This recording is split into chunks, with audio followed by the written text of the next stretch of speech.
This next video we're going to show you is me on MTG Arena getting absolutely wiped out. Let me tell you, it was ugly. It was a fun game, but without further ado, let's get to the beatdown. Alright, here we go against Too Will to Fail. This game, I had Second Breakfast in my opening hand, Frodo Baggins.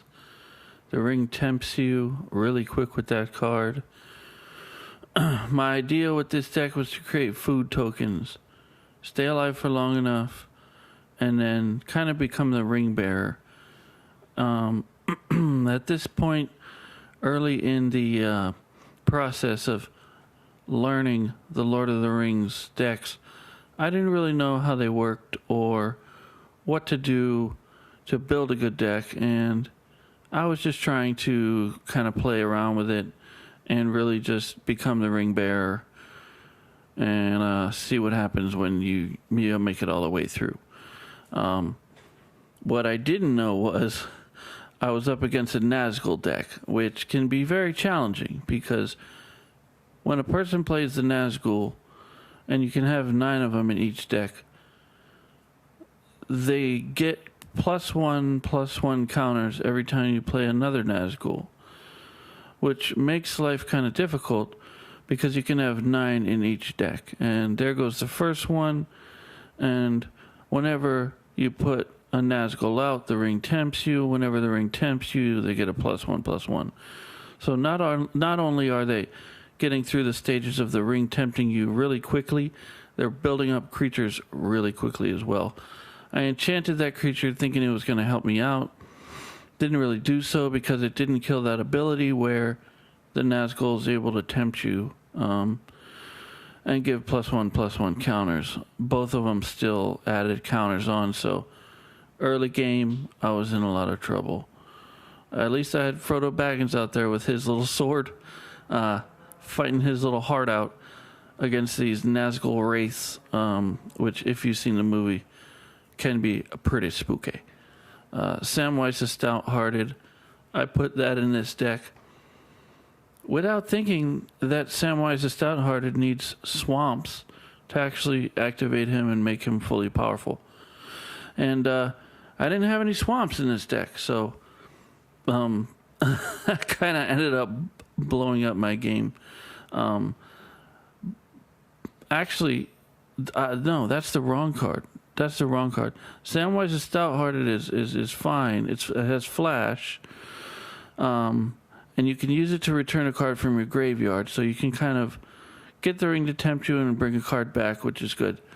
I'm talking about Frodo Sauron's Bane. You'll see me play that later. Frodo Sauron's Bane needs swamps to become fully evolved. And what you're watching now is basically Nazgul creatures getting bigger and bigger, and Frodo Baggins standing out there like the brave little hobbit that he is. Still have 20 life, and I think he's got those Nazguls pretty scared because this guy doesn't want to swing.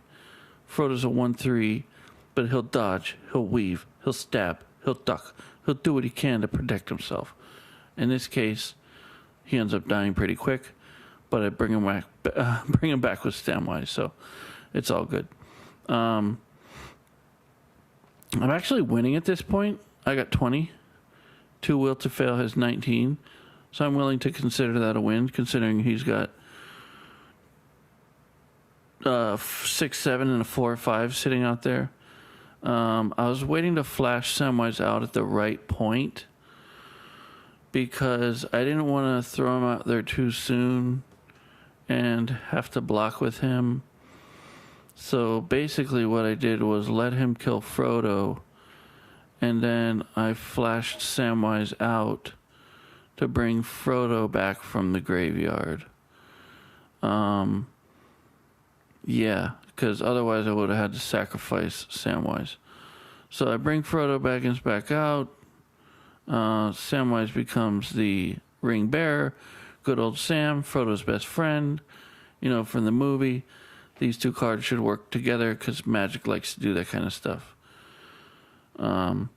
Bombadil song. It keeps asking me to play it. It's not going to do anything good for me. This guy's deck, he doesn't really care about murdering anybody, so making a card hexproof with plus one isn't really going to help me out. Second Breakfast makes a food token. You can gain 3 life, and up to 2 target creatures can gain +2/+1. Really good card if you're getting a lot of creatures that you can get on the deck and you're trying to swing with, and just create food tokens so you can gain endless life. I play Frodo Baggins here. As you can see, it's still my turn. Samwise is going to remain the ring bearer, and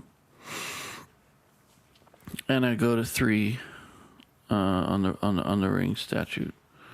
Now I'm going to end my turn, let him build back up again. I make a crucial mistake up here, which I think ends up costing me the game in the end, and I'll show you where it is. He brings another Nazgul out the ring, tempts him again. Now he's fully ringed up. All his Nazguls are going to get really big. He's got a 10, 11, and 8, 9. And I'm trying to look at my cards to figure out what I can do. Can't do much right here. He's going to return another, I think it's an enchantment if I'm not mistaken. And swing with 12, 13, and 14, 15. Now what I should have done here is probably blocked with both creatures. But you know, hindsight is 20/20. I pump these guys both up, make a food token, and I only blocked the 4-2 against a 14/15. Luckily these don't have trample, but I took 12 damage, which really, if you have a choice not to take 12 damage, you got to take it, because you never know what you're going to draw on your next turn. And you're going to see a really good example of why. See what I just drew? Battle of the Bywater. So if I had just let Frodo die, Frodo holds a special place in my heart because I watched that movie like 20 times. And that's why I kept him on the board. But I could have just wiped out everybody and I still would have been at 20. And I had an enraged Huron, which I could have played and actually started to, you know, do some damage because he has no blockers right now. I didn't do that. And, you know, that's one of those crucial early game mistakes. Everybody makes them, besides obviously the most professional of professionals, which I don't claim to be, and I probably never will be, but you never know. Maybe I'll win the world championships of Magic Arena one day, but not today. Not today. You will not pass. Frodo, Sauron's Bane. That's the card that I put in my deck that I really should not have put in my deck, because I don't have swamps to fully activate it. It turns into a soldier and then it turns into something else. And once it turns into that, it becomes a very powerful card. So, yeah. I turn him into a soldier, and then you can turn him into something else, and it has lifelink, and he has something else when you turn him into the 3/3. Feel free to put that in the comments if you know what it is. Maybe I'll look it up and put it in the comments later. But like I said, the game moves pretty fast, especially when you're facing a tough opponent, and you don't want to have the other person waiting too long while you're learning your cards. Now, at this point, I'm not in bad shape. If I would not have taken that 12 damage, I would have been in really good shape. I don't know why I keep taking, because of this.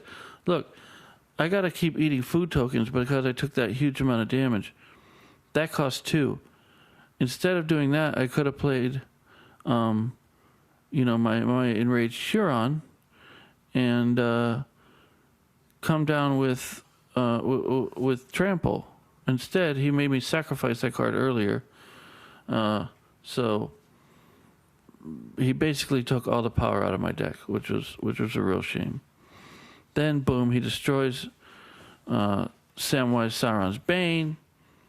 So that's gone. And now I'm left with Frodo once again sitting on the board.